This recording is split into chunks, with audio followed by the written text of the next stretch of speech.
तो कितना सुंदर है सावन का महीना, और वो महीना जो भगवान शंकर को सबसे ज्यादा प्रिय है, बहुत प्रिय। कारण मां सती, मां उमा, मां कात्यायनी, मां कुष्मांडा, मां स्कंदा, मां महागौरी, जितनी जितनी माता पूर्व में हुई हैं, जो शिव जी के साथ में ब्याही हैं, शिव को जिन्होंने अपना बना लिया था, उन सभी माताओं ने सावन के महीने में शंकर भगवान को प्राप्त किया था, और शिव जी ने सावन के महीने में ही उनको अपना बना लिया था। और ये बात भगवान शिव ने स्वयं कही, स्वयं भगवान शंकर स्वयं नंदी से ये बात कहते हैं, नंदी मुझे श्रावण अति प्रिय है। नंदी ने पूछा क्यों, तो कहा इस श्रावण के महीने में मेरी अर्धांगिनियां मुझे भजती थी, उनको मैंने स्वीकार किया था, और यही श्रावण के महीने में चराचर जीव, आप देखिएगा गर्मी के समय में छोटे छोटे जो जीव जंतु सब, जितनी गर्मी पड़ती है सब मर जाते हैं। बोलो मरते कि नहीं मरते? अभी बारिश चालू हो गई, बारिश चालू हो गई तो तुम्हारे घर में ऐसे बारीक बारीक नए नए डिजाइन के कीड़े मिलेंगे, और तुम सब टेंशन में रहती हो उस कीड़े के चक्कर में। वो घुस गया, वो वहां से आ गया, ये छोटा सा, इतनी डिजाइन का, उनकी पीठ का कलर अलग देख लो, उनके पंख का कलर अलग देख लो, उनकी इल्लियों को, छोटी छोटी इल्लियों को अलग से देख लो, केचुआ देख लो, केचुआ की भी वैरायटी अलग है, कोई सफेद केचुआ, कोई काला केचुआ, कोई गुलाबी केचुआ, कोई कत्था, कितनी डिजाइन। 83,99,999 योनिया, और उसमें आखिरी योनि ये 84 लाखवीं मनुष्य की योनि। अभी इतनी योनियां, और तुम्हारे घर में भी आसपास तुम देखना कितने सारी योनियों को देख लोगे, चीटा को, और चीटे की भी एक डिजाइन आ जाती है। सावन में आते आते चीटे में भी पर आ जाते हैं। अब तुमने देखा कि नहीं देखा वो हमको नहीं मालूम है भैया, देखा है तुम लोगों ने? और जितने आस्था चैनल पर सुन रहा है, सावन में चीटे में भी पर आ जाते हैं। मक्खियों की डिजाइन बदल जाती है, जिस मक्खी को एक बार भगाओगे भग जाती थी, सावन में इतनी अड़ीली हो जाती है कि आके मुंह पे बैठेगी, नाक पे उसको भगा के ले जा, भाग भाग भाग। मक्खियां भी इतनी अड़ीली हो जाती है कि वो हटती नहीं है। क्यों? इतनी अकड़ कहां से मक्खी में आ गई, चीटे में पर कहां से आ गए, और इतना ठाट इन कीड़ों में कहां से आ गया कि हर किसी के घर में घुस जाते हैं। तो शिव महापुराण की कथा कहती है, चराचर अचर जीव जंतु पशु पक्षी सबको मालूम है सावन का महीना चल रहा है, हमारे बाबा का महीना चल रहा है जो करुणा करने वाले, ये उनको भी ज्ञान है। उसको पशुपति नाथ कहते हैं, उसको भी मालूम है। अब जरा विचार करिए, जिस चीटे में कभी पर नहीं आते वो चीटे में सावन में पर आ जाते हैं। जब चीटे को पर दे सकता है तो सावन में एक लोटा जल चढ़ाने वाले को भी मेरा बाबा उड़ा तो सकता है, आगे बढ़ा तो सकता है, उन्नति की ओर ले जा तो सकता है। वो शिव तत्व है, भगवान शिव। अब गर्मी आई, गर्मी में पूरे जीव मर गए, गर्मी में सब सूख गया, कीड़े मकोड़े मर गए गर्मी की तपन के कारण। पर सावन का एक महीना जिसमें भगवान सबको फलना फूलना सब कुछ, पत्तियां भी फूलती हैं, फूल भी फूलते हैं, डालियां भी फूलती हैं, पशु पक्षी जानवर जलचर थलचर सब फूलते हैं। श्रावण का शिव को प्रिय है।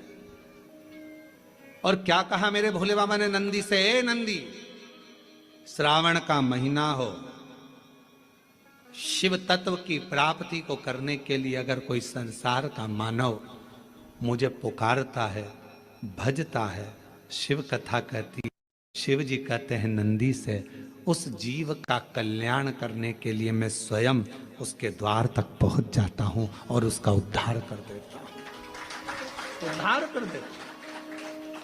पर किसका चित्त लगे?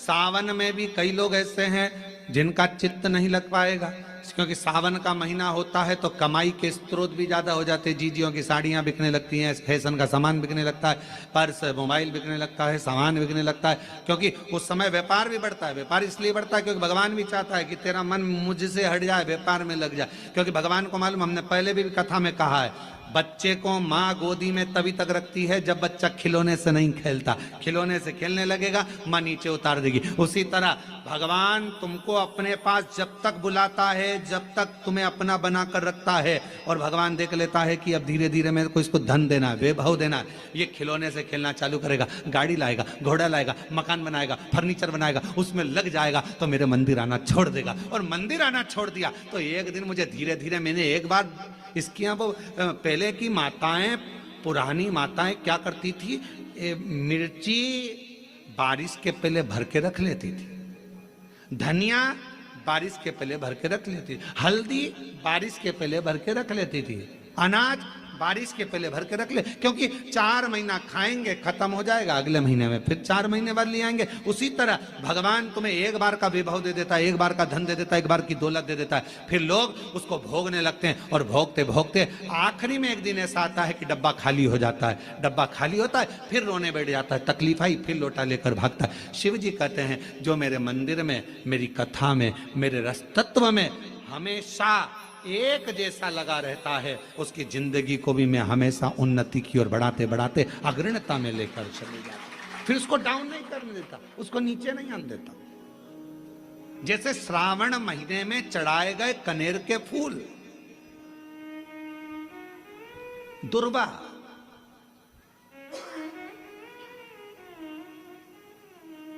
और हम सबसे कहेंगे, मान लो यदि कोई विशेष कोर्ट का केस चल रहा हो, कोई कोर्ट में कोई बातें चल रही हो, अदालत आदि में कोई कार्रवाई चल रही हो, कोई फाइल प्रशासनिक अधिकारियों के पास फंस गई हो और कुछ ना कुछ उसमें अपने को लगता है कि तकलीफ का प्रसंग है, तो हम कहेंगे शिव की आराधना करो, सत्यता पर जियो,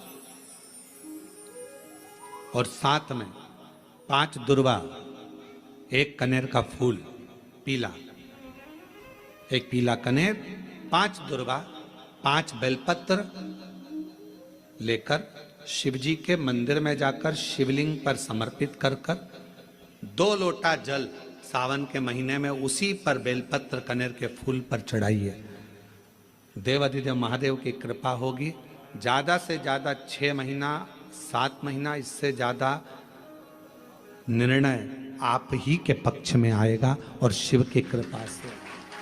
और इसमें एक बात और स्मरण रखें, जैसे कोई की प्रॉपर्टी है, कोई की जमीन है, और वो जमीन तुम्हारी कोई ने कब्जा कर ली, या तुम्हारा नाम नहीं हो पाई, या कोई उसमें लफड़ा हो गया, या तकलीफ आ गई और पैसा उसमें अटक गया, उसके लिए भी कनेर का पुष्प श्रावण महीने के जितने सोमवार आते हैं, रविवारी, सोमवारी और भोमवारी, कौन कौन से बार हो गए? रविवार, सोमवार और मंगलवार, 3 बार। प्रथम दिवस में कनेर का 1 पुष्प लेना है, द्वितीय दिवस में कनेर के 5 पुष्प लेना है, और तृतीय दिवस में कनेर के 3 पुष्प लेना है। बेलपत्र 1-1 साथ में लेकर शिव जी को रविवार के दिन भी समर्पित करें, सोमवार के दिन भी समर्पित करें, और मंगलवार को 3 कनेर के पुष्प के साथ बेलपत्र लेकर बाबा को समर्पित करिए। कितना भी अटकी हुई प्रॉपर्टी होगी, कह दिया उसने मैं तेरे नाम प्लाट नहीं कराऊंगा, और पैसा लेकर बैठ गया, या पैसा नहीं दे रहा है, या किसी भी रूप में वो अटका हुआ है, अगर सावन के 4 सोमवार पढ़े या 5 सोमवार पढ़े, आपने ये प्रत्येक सावन के सोमवार के पहले, फिर से बोलो कौन सा बार?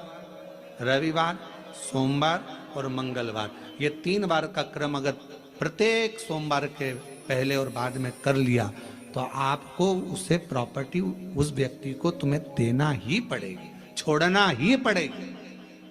उसको खुद अपने आप में बेचैनी होने लगेगी, मुझे बुलाएगा, आपको जाना नहीं पड़ेगा, खुद बस फोन लगाया आपने, भैया हमारा करा दो, हमारा करा दो, 2 बार 3 बार अगर बोला, चौथी बार वो खुद बुलाएगा, बेचैनी बढ़ेगी। मेरा बाबा उसको खुद खल बुला देता है। शिव शिव है, उसको कहते सत्यम शिवम सुन, शंकर शंकर, वो नित्य कृपा करने वाला, नित्य कृपा।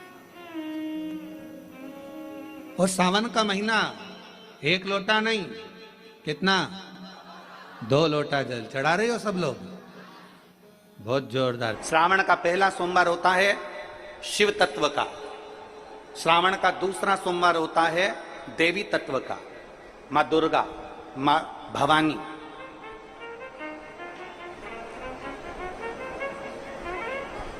आप लोगों ने शिव पंचायत, शिव महापुराण की कथा पहले बाची आप लोगों ने सुनी होगी, उसमें शिव पंचायत का वर्णन करा था। 5 देव,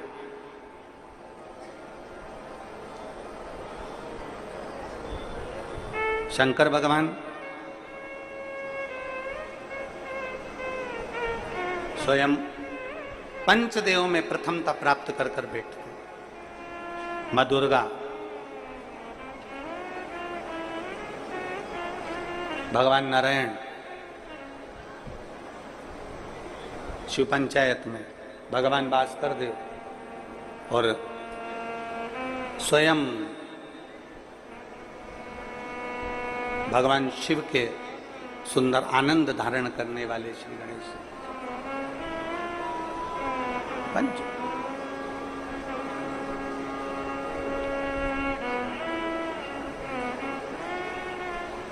अब प्रथम में शिव, दुर्गा, नारायण, भास्कर देव, गणेश जी, ये सब भगवान शिव की पंचायत के अंतर्गत विराजमान होते हैं और ये 5 सोमवार का फल हमें प्रदान करते हैं। 5 सोमवार।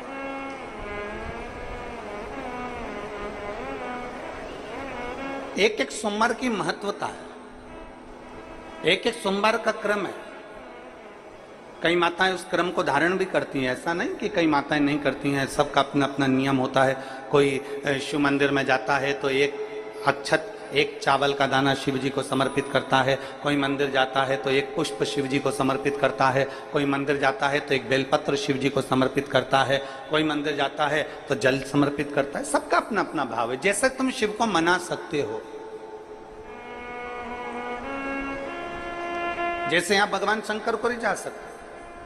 और मेरा निवेदन सभी मेरी जीजियों से, मेरे जीजाओं से, मेरी बेटियों से, बेटाओं से, मेरी माताओं से, श्रावण के महीने के जितने सोमवार रहें, प्रत्येक सोमवार को शंकर जी का अगर मंदिर जा सको तो ठीक है, ना जा सको तो शिखर का दर्शन, और वो भी ना कर सको तो अपने घर में जो शिवलिंग है उस पर 3 बार, 3 छोटा सा लोटा ले लो, बड़ा लोटा ले लो, कैसा भी, 3 बार शिव जी का नाम लेकर 3 बार जल को अवश्य चढ़ाओ। जितने सोमवार पड़े श्रावण के महीने में आप 3 बार, भले 1 लोटा जल है उसी को रोक रोक कर 3 बार चढ़ाओ, और 3 बार चढ़ाओ। जैसे शिव मंदिर में 3 ताली का नियम है, सावन महीने में 3 लोटा अर्थात 2 लोटा जल पर रुककर 3 बार अगर जल चढ़ाया जाता है तो ब्रह्मा, विष्णु और महेश उस जल को स्वीकार कर कर तेरे घर का भंडार भर देते। 3 बार जल। गंगा जल का प्रयोग एक तो पितरों के लिए, दूसरा श्रावण के महीने में किसी भी एक सोमवार को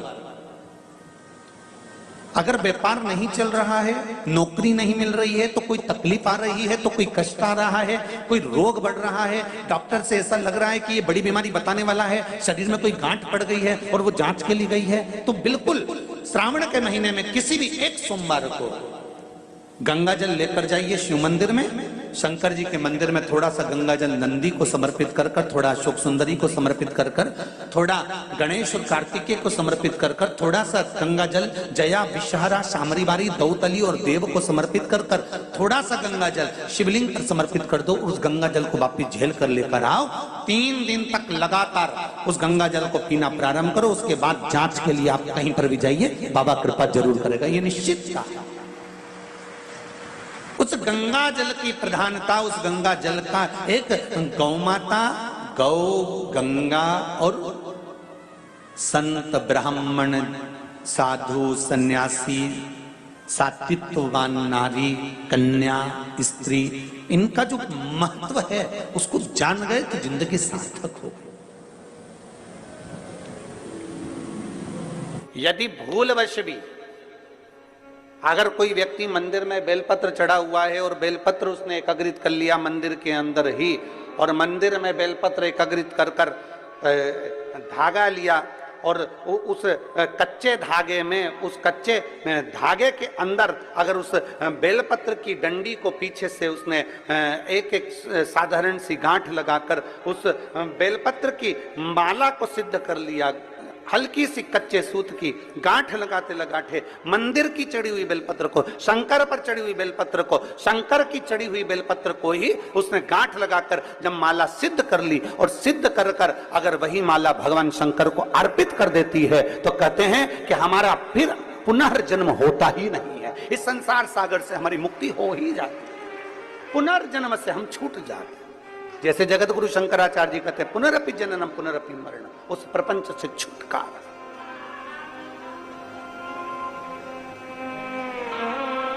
अब कई लोग ऐसे होते हैं कि वो पत्ती में छेद कर देते हैं, नहीं, शिव महापुराण की कथा कहती है चाहे बेलपत्र हो चाहे तुलसी पत्र हो, चाहे बेलपत्र हो चाहे तुलसी पत्र हो, इन दोनों पत्ती के अंदर सुई को नहीं पिरोना चाहिए। बेलपत्र के अंदर भी सुई को नहीं डाला जाता और तुलसी पत्र के अंदर भी सुई को नहीं डाला जाता, दोनों पत्र में। हाँ, कच्चे धागे से आप उसमें डंडी में गांठ लगाकर भगवान शंकर को माला धारण कर सकते हो, पर कौन सी बेलपत्र? फिर से बोलो जरा जम के, कौन सी बेलपत्र? जम के आवाज आना चाहिए। जो शंकर भगवान पर चढ़ी हुई है वही बेल धोया, माला सिद्ध करी और वही माला मेरे देव अधिदेव महादेव को समर्पित कर दी, वही माला। एक स्त्री, जितने पूरे विश्व में लोग कथा श्रवण कर रहे हैं, देश विदेश में बैठकर भक्त इस पवित्र प्रांगण में बैठकर कथा श्रवण कर रहे हैं, वो अपने भीतर एक उतारिएगा। पुरुष और स्त्री में एक अंतर है। पुरुष जब भगवान के मंदिर में जल चढ़ाता है, जल अगर चढ़ा रहा है तो वह अपने माता पिता, अपने नाना नानी को पार लगाता है, दादा दादी को पार लगाता है। पर शंकर के मंदिर में अगर कोई स्त्री, कोई नारी, कोई लड़की, कोई कन्या, कोई बेटी, कोई मां, कोई वृद्ध भी अगर शंकर के मंदिर में एक लोटा जल चढ़ा रही है तो वो अपना मायका और अपना ससुराल दोनों की 71 पीढ़ी को पार उतार देती है। और कितना सुंदर कहा माता पार्वती जी ने भगवान शंकर से अमरनाथ की गुफा में प्रश्न करते हुए कहा कि पुरुष भगवान की सेवा में लगे, भजन में लगे, मंत्र उच्चारण में लगे तो उसका फल पुरुष को प्राप्त होता है, पर अगर स्त्री, नारी अगर भगवान शंकर की आराधना में लगती है, शिव की भक्ति में लगती है, तो हे भोलेनाथ उसका फल किस किस को मिलता है? शिव महापुराण की कथा कहती है, भगवान शंकर का चरित्र कहता है, पुरुष का करा गया पुण्य पुरुष को प्राप्त होता है, पर केवल भारत की भूमि पर एक नारी एक ऐसी होती है, स्त्री ऐसी होती है जिसने अगर सोमवार का व्रत कर लिया, मंगलवार का व्रत कर लिया, तीज का व्रत कर लिया, चतुर्थी का व्रत कर लिया, छठ का व्रत कर लिया, पंचमी का व्रत कर लिया, नवरात्रे के व्रत कर लिए, कोई सा व्रत, कोई सी पूजन अगर भारत की भूमि हो, चाहे देश विदेश की नारी हो, अगर कोई स्त्री व्रत करती है तो उसका फल केवल स्त्री अकेली को नहीं मिलता, उसका फल उसके बेटे को, उसकी बेटी को, उसके पति को, उसके ससुर को, उसकी सास को और उसके मायके को, सबको प्राप्त होता है। ये नारी के द्वारा किया गया पुण्य का फल उसके पूरे परिवार को मिलता है, पूरे परिवार। शायद आप लोगों को मालूम है कि नहीं मालूम, हमें ध्यान में नहीं है, करवा चौथ का व्रत किसके लिए होता है? जम के बोलो जरा, इधर होता है कि नहीं होता छत्तीसगढ़ में? अरे जम के तो बोलो, होता है। किसके लिए करते हो? पति की लंबी उम्र के लिए, ठीक है। और ये पूरी दुनिया जानती है कि करवा चौथ का व्रत पति की लंबी उम्र के लिए होता है। पर कभी मौका मिल जाए तो एक बार गणेश पुराण को पढ़िएगा, और गणेश पुराण में और देवी भागवत में दोनों में स्पष्ट वर्णन आता है कि अगर स्त्री चतुर्थी का व्रत करती है, चाहे वो करवा चौथ हो, चाहे बड़ी चतुर्थी हो, छोटी चतुर्थी हो, किसी भी चतुर्थी का व्रत अगर स्त्री करती है तो उसके पति का तो उम्र बढ़ता ही है, साथ में उसके पुत्र का वैभव भी बढ़ता है। उसके पुत्र का वैभव भी बढ़ता है, उसकी संतान का सुख भी बढ़ता है। तो कोई ये विचार ना करे कि करवा चौथ का व्रत केवल पति के लिए होता है। शिव महापुराण की कथा कहती है कि करवा चौथ का व्रत अगर स्त्री करती है तो पति की तो उम्र बढ़ती है, साथ में उसके बच्चों का वैभव भी बढ़ता है। कोई व्रत अगर स्त्री करती है, नवरात्रे का व्रत कर रही है, नवरात्रे में उपास रख रही है, उसका फल सबको मिलता है, उसके पूरे घर को प्राप्त हो, पूर्ण घर।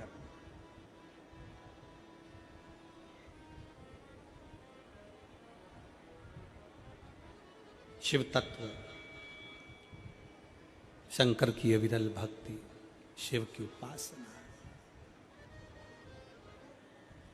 मंत्री से ज्यादा मंत्र पर भरोसा रखो, मंत्री से ज्यादा मंत्र पर भरोसा रखो, और संसार से ज्यादा मेरे महाकाल पर भरोसा रखो।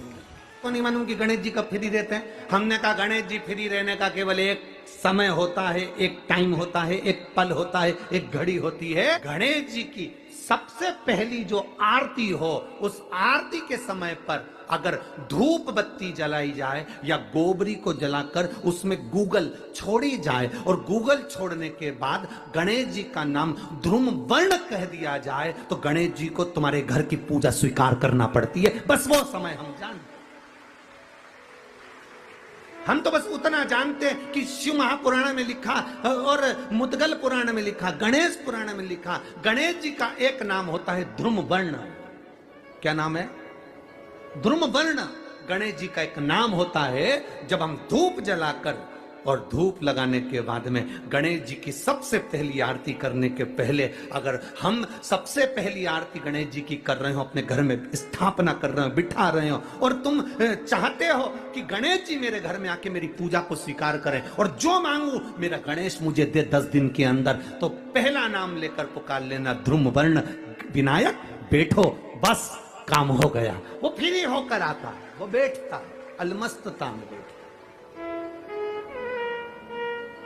अब वो हमसे पूछे समय क्या है, हमने कहा देखो हमारे को तो मालूम नहीं, बस इतना जरूर जानते हैं कि ध्रुम वर्ण नाम के मेरे विनायक, जो जिनके शरीर से भक्तों के ताप मिटाने के लिए अग्नि तेज निकलता रहता है, जिनके शरीर से धुएं की भांति अग्नि प्रकट होती रहती है। अग्नि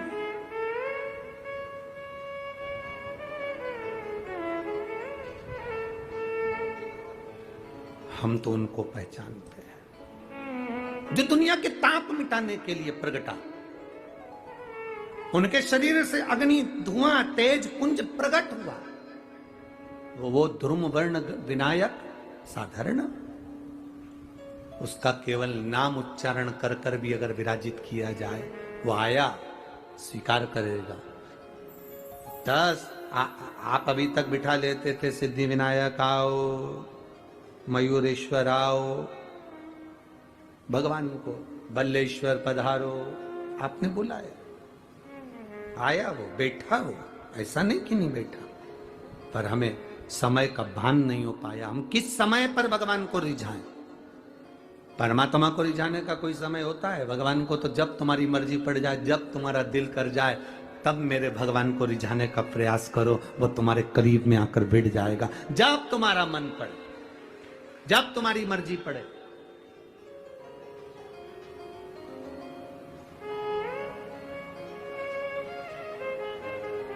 चतुर्थी का जो व्रत करने वाली होती हैं, जो चतुर्थी का पूजन करने वाली होती हैं, उनके भीतर का एक भाव होता है कि जैसे ही शाम का समय आए चंद्रदेव का पूजन करें। चंद्र जब प्रकट हो जाए, कलश भर लिया, उसके नीचे आखा दाना रख दिया, चावल गेहूं जो भी आप रखते हो पूजन के लिए, ऊपर पात्र आदि रख दिया, जलाशय, फिर अपन ने घी का दिया लगाकर पूजन भी कर ली। तो जो चतुर्थी का पूजन करने वाली होती हैं, जो चतुर्थी का नियम व्रत धारण करने वाली होती हैं, बड़ी बड़ी चतुर्थियां करती हैं या उसका नियम धारण करती हैं, तो चतुर्थी का जो पूजन करती है वो किस चीज के लिए होता है? केवल संतान, पुत्र, परिवार, हमारा कुटुंब, हम जिस कुल में हैं हमारा कुल वैभव की ओर बढ़े, संपदा की ओर बढ़े और उसकी आयु बढ़े,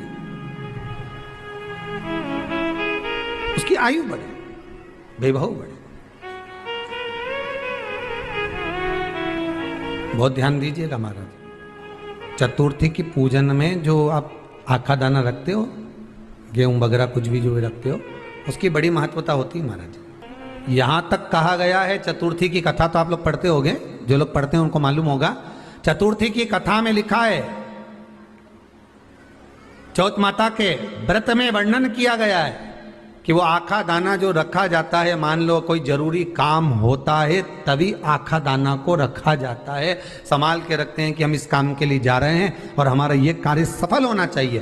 तो जिसने चतुर्थी का व्रत करा है, जिसने चंद्रदेव का पूजन करा, चतुर्थी का व्रत करा, वो गणेश जी से विनती करके वहां से 2-4 आखा दाना उठा ले और जो व्यक्ति का काम अटक रहा है अपने ही घर का, पर दूसरे कुल को नहीं देना, अपने ही कुल के अंतर्गत जो काम अटक रहा है उसकी जेब में, उसके पल्लू में उस चीज को रख दिया जाए।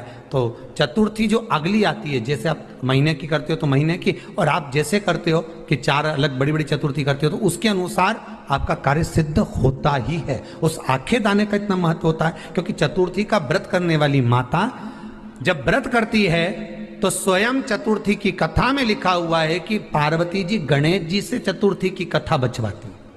चतुर्थी की कथा बाची किसने थी? स्वयं गणेश जी महाराज ने। और सुनी किसने थी? माता पार्वती। बाचने वाले गणेश जी थे, सुनने वाली माता पार्वती थी। तो चतुर्थी की कथा जब होती है तो उसको स्वयं गणेश जी बाच रहे हैं। तो व्रत कौन सुन रही है? माता पार्वती। और आपने जो आखा दाना लिया वो गणेश जी के भाव से लिया, गणेश जी से निवेदन करके, विनय करके, प्रार्थना कर कर उसको प्राप्त किया। जिनको शुगर की बीमारी हो, बीपी हो, उनसे निवेदन करूंगा, गणेश जी का दांत जो टूटा हुआ है, उस टूटे हुए दांत के भाग की ओर 5 दुर्वा सफेद दुर्वा, पानी का जो जलाशय होता है, कुआं होता है, बावड़ी होती है, तालाब होता है, नदी होती है, वहां लगती है सफेद दुर्वा।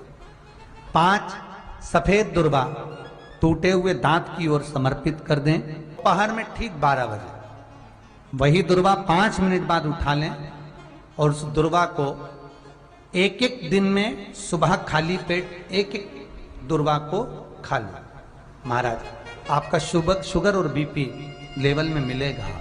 आपने मुझे दुर्वा समर्पित करी है, ये दुर्वा जो मुझे देगा वो वैभव प्राप्त करेगा। जो दुर्वा मुझे समर्पित करेगा उसके जीवन में रोग दूर हटेगा। शंकर भगवान कहते हैं, गणेश ये दुर्वा, इस दुर्वा का अलग अलग महत्व है महाराज। कुएं के पास की सफेद दुर्वा, कुएं के पास की सफेद दुर्वा, यदि 41 दुर्वा प्रत्येक बुधवार को गांठ लगाकर गणेश जी को समर्पित कर कर वापिस उठाकर उस दुर्वा को खाली पेट, आपके घर में भी गणेश जी होंगे, उनको समर्पित करो।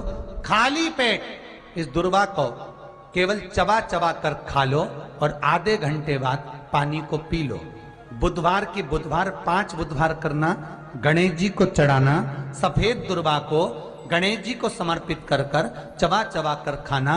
उदर की प्रॉब्लम, जो भी मसा आदि की प्रॉब्लम होती है, उदर से जुड़ी हुई होती है, जिस चीज से जुड़ी होगी, पेट की जितनी प्रॉब्लम होगी, आपको जितनी भी प्रॉब्लम होगी वो सारी 5 बुधवार करना, 6ठे बुधवार को जरूरत ही नहीं पड़ेगी। कितनी भी प्रॉब्लम हो पेट से, कितनी,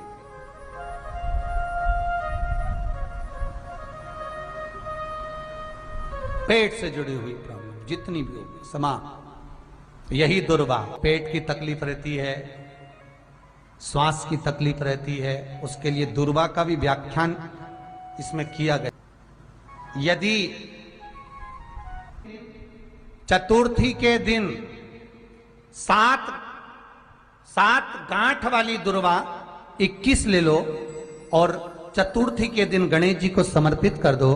पंचमी तिथि को उस दुर्वा को उठाकर दूध में डाल दो और उस दुर्वा को दूध में डालकर उस दूध में उस दुर्वा को मल लो और जिसके सफेद चमड़ी पड़ गई हो, चर्म रोग हो गया हो, उस दूध को उस दुर्वा के साथ, दूध नहीं भी हो तो पंचमी के दिन दुर्वा का लेपन शरीर पर कर लें। आधे घंटे तक करने पर पंचमी को प्रदोष काल में स्नान कर लें। महाराज आपको चर्म रोग में आराम लग जाएगा, सफेद चमड़ी अपने असली रंग में आना प्रारंभ हो जाएगी। गणेश पुराण दुर्वा का मूल बता।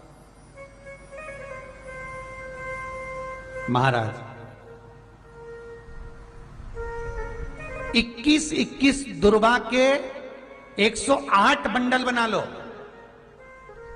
अगर एग्जाम में बैठ रहे हो, सरकारी परीक्षा में बैठ रहे हो, पास नहीं हो रहे, नौकरी नहीं लग रही, बहुत जगह इंटरव्यू दे दिया, 21 दुर्वा के 108 बंडल बनाओ, उसकी माला बनाओ और देवी के मंदिर में, माता जगदम्बा के मंदिर में, अर्थात जहां शंकर पार्वती पूर्ण परिवार विराजमान हो, ऐसे देवी के मंदिर में गणेश जी के गले में वो माला अर्पण करिया है, अपना नाम बोलकर और जिस एग्जाम में बैठ रहे हैं उसका भाव वर्णन कर कर महाराज। और वहीं से एक पुष्प लेकर अपने कमरे में जहां पढ़ते हो, कांच की प्लेट में उस फूल को रख दीजिए और दूसरे दिन एग्जाम के लिए चले जाइए, आपको उसका फल अवश्य मिलेगा, अवश्य मिलेगा, आप उसमें उत्तीर्ण होंगे, फल प्राप्त होगा।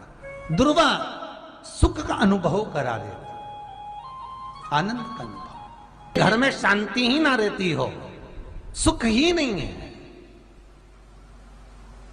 क्लेश 24 घंटे बना हुआ है, घर में ना कोई बात ना कोई प्रसंग, उसके बाद भी सबका मुंह फूला हुआ है, उसके बाद भी सबका चेहरा उतरा हुआ है।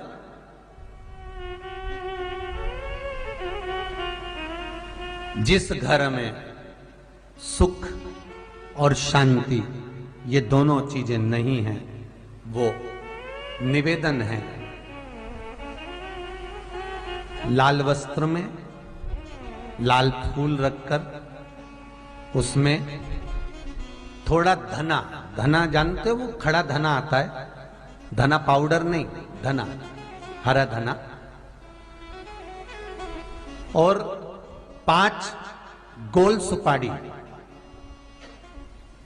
जो गोल सुपारी होती है पूजन वाली सुपारी, 5 पूजन वाली सुपारी, 5 बेलपत्र इस लाल वस्त्र में रखकर घर के मध्य भाग में पूरे घर का केंद्र बिंदु मिला लो, पूरे घर का नाभि कोण मिला लो, पूरे घर का नाभि स्थल, मध्य स्थल मिलाकर वहां पटे पर रखकर कुंकू चावल से पूजन कर कर उस पर 3 बार पानी को फेर कर भगवान श्री गणेश जी महाराज के मंदिर में बिना बोले जो रखकर आ जाता है, उसके घर में कभी क्लेश नहीं होता, सुख और शांति ये दोनों प्रवेश कर जाती है।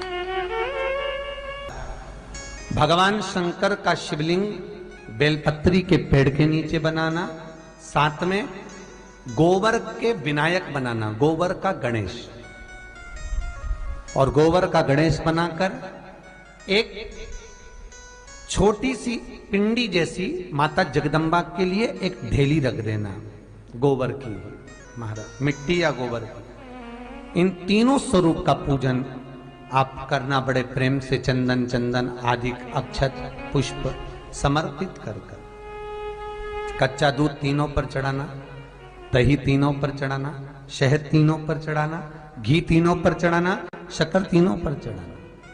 पूजन कर कर एक इतना बड़ा लाल वस्त्र, लाल वस्त्र, उस लाल वस्त्र पर अपने हाथ के छापे बनाकर कामना कर कर कि हम पति पत्नी में कभी झगड़ा ना हो, प्रेम बढ़े, क्लेश ना हो, आनंद बढ़े, छापे लगाकर उस वस्त्र से उन मूर्तियों को ढाक देना। पूजन कर कर घी का दिया लगाकर ढाक दीजिए। 108 चावल के दाने लेकर एक एक चावल का दाना अपनी कामना कर कर उस वस्त्र पर डाल दीजिए। वस्त्र का चावल अपने ऊपर बाद में छिड़क लीजिए, मूर्तियों का पूजन कर फिर वापस पूजन कर कर विसर्जन कर दीजिए। अगर अदालत में केस भी चल रहा होगा तलाक तक का, तो भी प्रेम बढ़ सकता है और आपका जीवन सुखमय हो सकता है, आनंदित हो सकता है। कोई पैसे नहीं दे रहा, अवश्य करें। कोई धन नहीं लौटा रहा, अवश्य करें। कहीं किसी कंपनी में आपका पैसा उलझ गया है, नहीं मिल रहा है, अवश्य करें, मिलेगा फल।